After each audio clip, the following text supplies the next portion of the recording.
Kerja di Australia nggak selalu identik dengan bekerja kasar atau kerah biru, yang mana teman-teman bisa berkesempatan untuk kerja kantoran di sana. Nah, di video ini saya akan membahas tentang kerja kantoran di Australia dari visanya dan juga bedanya apa sih dengan style kerja yang ada di Indonesia. Jadi teman-teman bisa nonton videonya sampai habis agar dapat informasinya nggak setengah-setengah.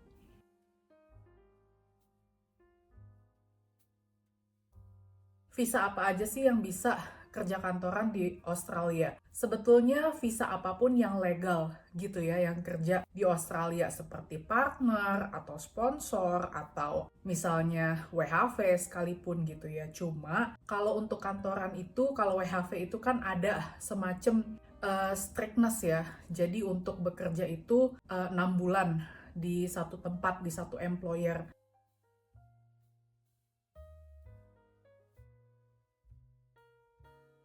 Sementara kalau student visa itu maksimal 48 jam per 2 minggu ketika masa studi, alias bisa full time ketika lagi break atau semester break atau lagi libur. Dan itu sebetulnya tidak menutup kemungkinan untuk teman-teman bekerja dengan kedua visa yang strict seperti itu gitu. Jadi itu tergantung dari perusahaannya. Saya pribadi mengenal orang-orang yang bekerja di perusahaan kantoran gitu ya dengan menggunakan WHV, entah kerja di perusahaan tech atau kerja di misalnya di engineer di perusahaan kereta api atau misalkan apalah pokoknya banyak lah gitu ya, atau bekerja di kayak kantor pos tapi bukan di bagian posnya tapi di bagian kantornya misalnya kayak gitu, atau kerja customer service atau kerja sekretaris dan lain sebagainya. Jadi itu tergantung dari perusahaannya. Kalau dia mau rekrut, kalau dia bisa dan kamu capable dan kamu oke, kenapa enggak gitu.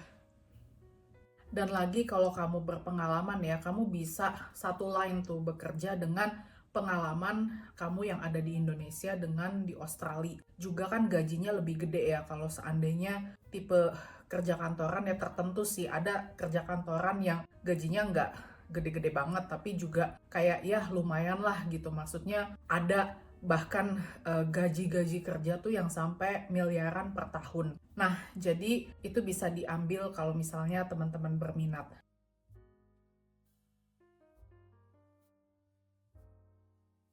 Tipe-tipe kerja kantoran ini style-nya seperti apa sih? Seperti yang ada di Indonesia, bedanya apa gitu ya? Yang pertama itu lebih kayak kultur ya. Kultur di Australia itu lebih kayak fleksibel. Kalau di Indonesia kan hierarkikal ya. Jadi kita memberikan kayak label ke seseorang yang lebih tua, misalnya dengan ibu, dengan bapak gitu. Jadi kita memberi label mereka untuk menghormati karena usianya lebih tua misalnya. Sementara kalau di Australia kan walaupun kamu bekerja dengan seseorang yang seniornya tuh beda, gap usianya tuh 20 sampai 30 tahun bedanya. Tapi kamu tetap memanggil beliau dengan nama gitu, misalnya kayak gitu. Jadi ini aja udah mempengaruhi relationship antara kamu dan dia gitu. Kadang-kadang kalau di Asia atau di Indonesia gitu ya, dengan hierarkikal kayak gitu tuh kita jadi nggak enakan misalnya. Itu juga mempengaruhi kinerja kita dengan dia. Yang kedua dari outfit ya, atau penampilan. Jadi nggak semua tuh kerja kantoran di Australia itu menetapkan kamu punya penampilan XYZ. Sementara kalau di Indonesia bahkan kalau kamu rambutnya gondrong gitu ya, kalau kamu laki-laki mungkin di tempat tertentu tuh dipermasalahkan. Dan pada umumnya outfit kerja kantoran di Indonesia itu lebih yang kayak kemeja rapi, terus juga celana panjang, atau buat wanita pakai rok panjang gitu ya, celana panjang gitu. Pokoknya busana kantoran lah gitu pada umumnya. Terus bahkan di banyak tempat itu terlihat fancy gitu ya, dengan pakaian, tas, dan lain sebagainya yang branded untuk menilai status sosial atau kelas sosial secara ekonomi itu terlihatnya seperti gimana gitu, mentereng gitu. Sementara kalau di Australia itu tergantung perusahaannya. Kalau kamu memang berhadapan dengan customer atau marketer gitu ya, dan kamu harus terlihat representatif, maka kamu bolehlah berpakaian seperti itu. Sementara kalau untuk pada umumnya kamu bebas gitu. Misalnya kamu kerja apalagi industri yang kayak teknologi, yang kayak gitu ya. Mereka biasanya cuma pakai kaos, terus pakai celana pendek bahkan atau bahkan sandal jepit gitu ya kalau lagi summer. Jadi tidak penting yang namanya outfit atau busana. Yang penting pekerjaan selesai, bisa produktif, itu sih kalau menurut saya.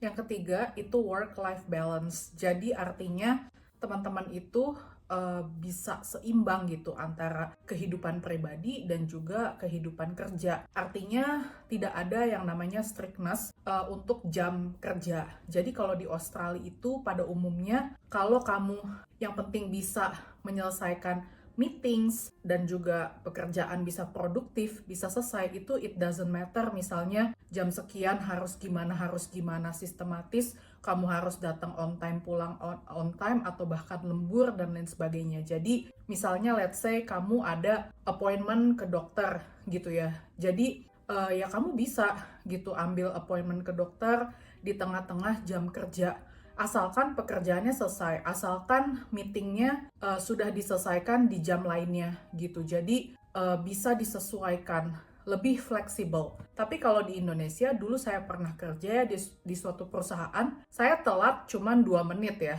Dan pada saat itu gaji saya langsung dipotong. Dan itu tuh bener-bener menyakitkan ya, dan nggak manusiawi. Jadinya saya bete seharian gitu, dan jadinya saya nggak produktif dan lain sebagainya. Dan itu mempengaruhi kinerja saya di hari itu. Sementara kalau di Australia kan ya bebas-bebas aja, asalkan kamu bisa selesai gitu targetnya, pekerjaannya, dan lain sebagainya. Jadi lebih terkait work-life balance itu sih.